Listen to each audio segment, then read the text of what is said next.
4장 21절까지 바울이 교회 분열에 대해서 이야기했습니다. 오늘 말씀은 교회 분열에서 교회 안에 있는 성적인 문제로 이동합니다.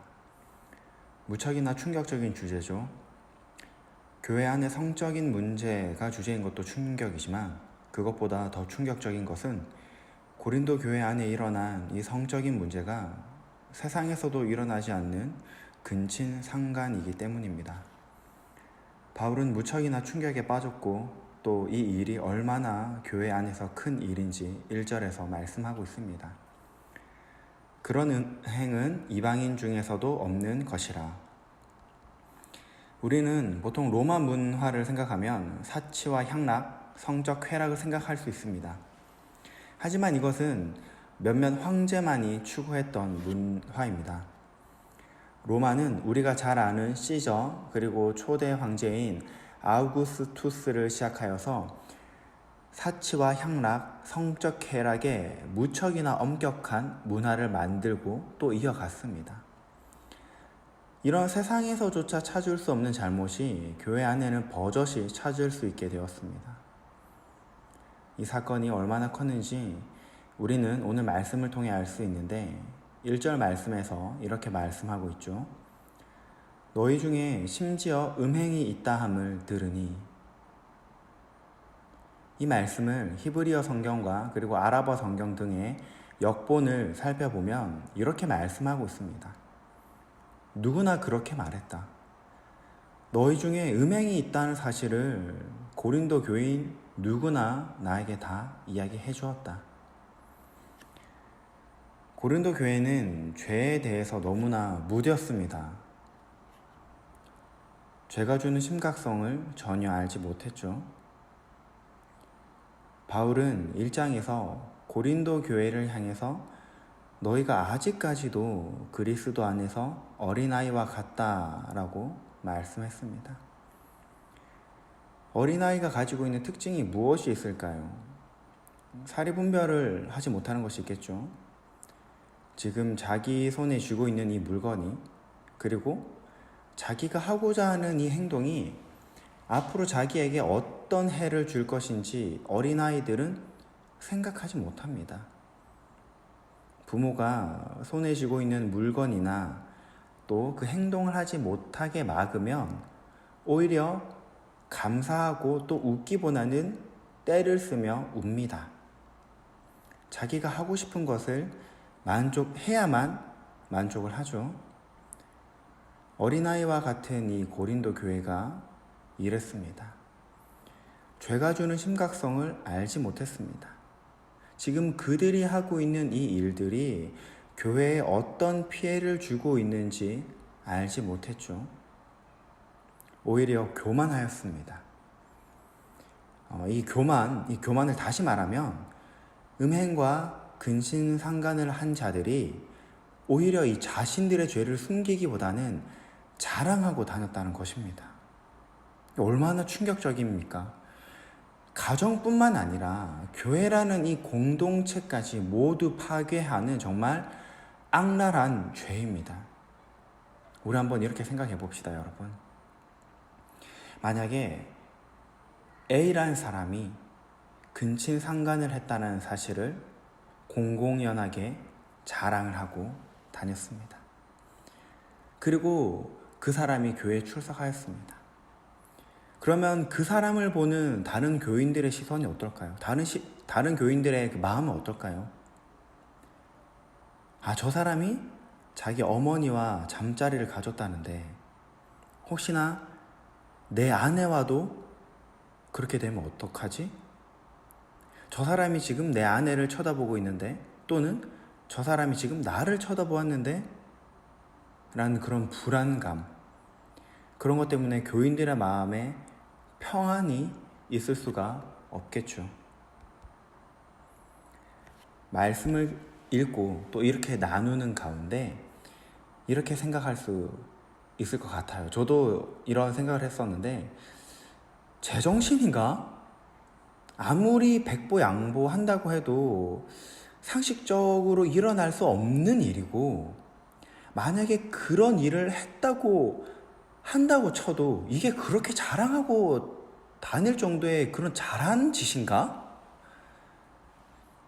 아마 많은 분들이 이렇게 생각하시겠죠. 고린도 교회 안에 이 문제가 대두될 수 있었던 가장 큰 이유, 이들이 이렇게 자랑하고 다녔던 이유는 이 문제가 지극히 개인적인 일로 생각했기 때문입니다. 이것은 개인적인 일이야. 당사자와 그들 간의 문제이니까 우리 교회가 관여할 바가 아니야 라고 생각했던 것입니다. 다시 말해서 침실에서 일어나는 일은 하나님조차도 개입하지 못한다라고 교회가 생각을 했던 것이죠. 여러분, 개인의 죄이기에 교회가 눈 감고 넘어가면 됩니까? 그것은 그만의 문제이기 때문에 공동체는 그의 자유를 침해할 수 없다.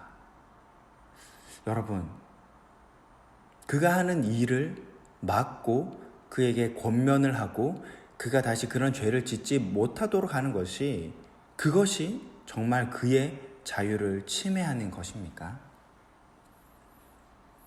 미드라시 라바 레위기에 보면 이런 이야기가 있습니다. 한번 잘 들어보세요. 한 사람이 죄를 범하면 주께서 온 회중에게 진노하시나이까. 민수기 16장 22절 말씀이라고 한다. 랍비 시므온의 아들 요하이는 이렇게 가르쳤다. 이는 배 위에 있는 사람들의 경우와 비교될 수 있다. 그중 한 명이 자기가 있던 자리 밑을 송곳으로 뚫기 시작했다. 동료 승객들이 그에게 지금 뭐 하는 겁니까? 라고 물었다. 그러자 그가 동료 승객에게 이렇게 대답했다. 내가 내 자리 밑을 뚫고 있는데 그것이 당신들과 무슨 상관입니까? 이에 승객들은 물이 들어오면 우리 모두 배와 함께 침몰할 것이기 때문입니다. 라고 말했다. 바울은 이 이야기를 말씀에서 누룩에 빗대어 설명하고 있습니다. 아무리 작은 누룩이라고 할지라도 결국은 온 덩어리에 퍼지게 됩니다. 막을 수가 없습니다. 여러분, 공동체의 죄는 짚고 넘어가야 하고 은밀한 중에 지은 개인의 죄는 모른 척하고 넘어가면 됩니까? 하나님께서 우리 개개인이 지은 죄는 은밀한 가운데 지었던 죄는 그냥 넘어가시고 큰 죄만 짚고 넘어가십니까? 아닙니다. 하나님 보시기에 이 두 죄는 모두 동일합니다. 똑같습니다. 오히려 그냥 둔다면 교회 내에 만연하게 되겠죠. 모른 척하고 넘어가는 것이 사랑이 아닙니다. 모른 척하고 넘어가는 것은 무관심이자 방치입니다. 아이가 손에 위험한 도구를 쥐고 있든 위험한 행동을 하든 네가 하고 싶은 대로 하게 두는 것은 사랑이 아닙니다. 그것을 막고 빼앗아서 그 아이가 아무런 피해를 입지 못하도록 하는 것이 사랑이죠. 주님께서 십자가에 달리시기 전 제자들과 마지막 만찬을 하셨습니다.